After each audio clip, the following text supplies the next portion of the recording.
और अगली बड़ी खबर भी जंग के हवाले से आपको बता चलें, ईरान ने तेल अवीव पर मिसाइल दागी है। इजरायली डिफेंस सिस्टम नाकाम हुआ है और इंटरसेप्ट नहीं हुई ईरानी मिसाइल और सिक्योरिटी घेरे को भेद कर सटीक हमला किया गया है। तो लगातार हमलों का दौर देखने को मिल रहा है, वार पलटवार जारी है। और बताते चले कि एक मायूसी और खौफ इलाके में देखने को मिल रहा है। ईरान ने तेल अवीव पर मिसाइल दागी है।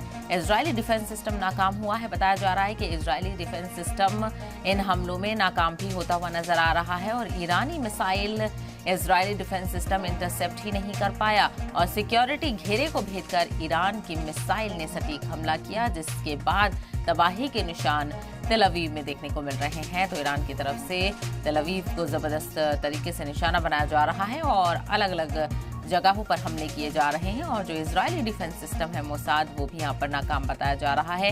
इंटरसेप्ट नहीं कर पाया ईरानी मिसाइल को, जिसके नतीजे में शदीद नुकसान का सामना इजरायल को करना पड़ा। तो सुरक्षा के घेरे को भेदकर सटीक हमला ईरान ने तेल अवीव में किया।